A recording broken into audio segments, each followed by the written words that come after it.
Hello everybody and welcome to just another video, but today is a little bit more of a different and or special one. You guys will get a sneak peek in on all of my settings, and I'll explain what most of the settings do in the game uh, after beta 18. So I will address you guys with all of my settings, and then along with what most of the settings in the game do and how you can adjust it and what they do when you do adjust it. So you guys can also learn a little bit from this video. If you're still setting up your settings, maybe you can have a little bit of an easier time after this video. I'm happy to help, and if I do end up helping you out, might as well leave a like on the video, and if you like the content on the channel and been watching, and I don't know, if you like the videos, then make sure to subscribe as well. It's completely free. You can unsubscribe anytime as I'm doing my little twirly twirls, and yeah, I'll see you guys in the menu.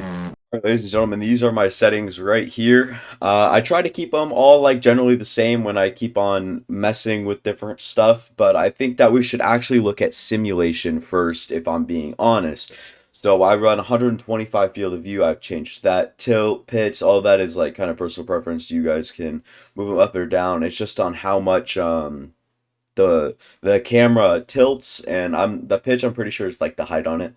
I can't remember exactly, but I don't really mess with these. I kind of keep them as is. I don't mess with them. I kind of keep them where they're at. But writing aids is one that I want to kind of talk about. Lean help will basically lean help on will help you learn the game a lot easier. And if you guys want to see that version of, like, I had settings with lean help on, I have another video on my channel that you guys can go look at that shows all my settings with lean help on, but this one's gonna be lean help off. So that is just a quick reminder. And then yeah, we have external view. If you guys want to mess with that, I just keep mine like this. I don't write in third person. That's what this is right here. This is for your third person camera.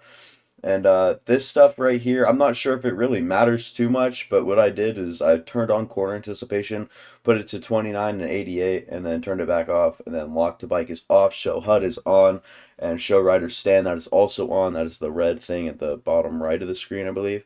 That shows up whenever you're standing and not. So the only thing I have on here is automatic clutch, which some people don't even like, because if I have oh wait, no, I like automatic clutch. Most people have it on. Shift help is what people have on that I don't have on. So people normally have this checked off, but I have it checked off. It allows you to having it on allows you to shift while you're using the throttle, but I have mine off, so I have to let off the throttle every time I shift. It's just how I've gotten used to riding. So I like it that way. And then my volumes, this is all personal preference as well, but I do not like the onboard aero volume, so I'm actually going to turn that back down to 5. Brakes are still a bit loud, turn that down to 20. And then I use the US metric system or US units and date and format. It's all personal preference in here. And then, yeah, you guys see this. These are the quick chats that you can use. You go to graphics right here. I do this stuff. I don't really use much of this because I have my own shaders that kind of help out with everything there. And then like this. And then I don't know why I have it at 2%. I could change it, but I'm going to leave it there just so the video doesn't mess it up. But you guys can run this however high you want. I used to run it on, I think, 8 times, but I turned it down to 2 times. I forgot. Well, I think I was playing like a big track and I had to turn it down. But yeah, input number 3, we see all this stuff. These are all just my keybinds and more personal preference sort of deal. And then same with this one right here. I mean, if you guys want to copy these ones are probably the easiest to copy. But other than that, I mean, all this is personal preference. And then we get to here one of the deeper, parts of the settings. Right here is what you guys have probably been waiting for. But I run my direct lean at 25. Direct lean basically, uh, if you turn it to 0, if you turn it all the way down here, you will like literally lean down to the ground, and I'm not sure it stays there. It basically would stay there until you pull the bike back up, or I think it pulls up on by itself after a while.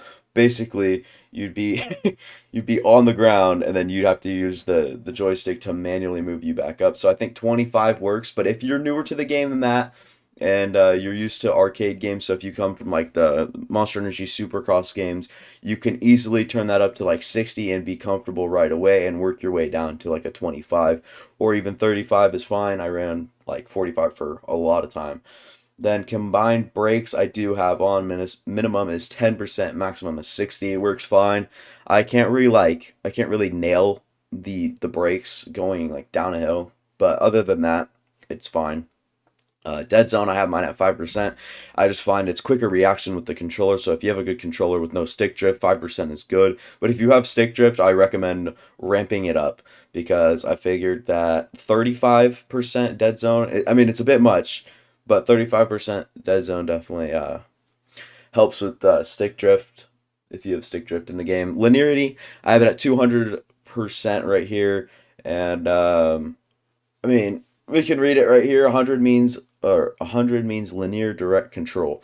Moving the slider toward non-linear gives more precision on the first part of the input, at the expense of the second part.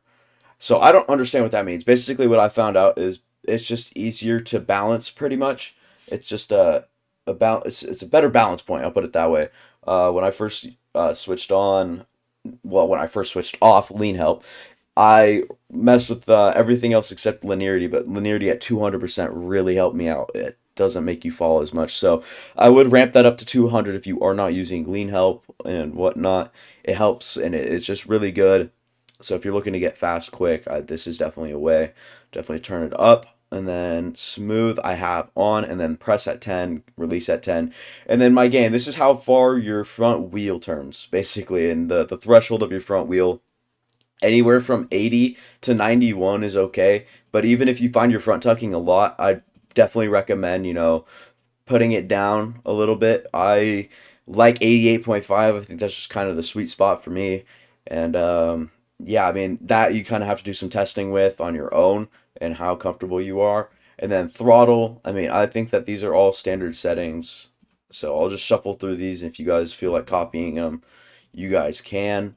I don't feel like that there's anything different. And you guys, like I said, I'll shuffle through them. If you guys feel like these are not how they should be, I haven't messed with these since I like did my first ever like setup. So yeah, that's it for the settings, and hopefully you guys learned from this video. It was a kind of a easier one to make, and there hasn't been any new tracks out, so I thought I would just make you guys a quick settings video. I know some of you guys have stopped watching by now, but if you still watch, I do appreciate the support, and I would appreciate, oh my god, I would appreciate if you guys did leave a like down below as well. That would help out a bunch, along with a friendly comment or something. I don't care, but yeah, I'll see you guys next time, and yeah, have fun.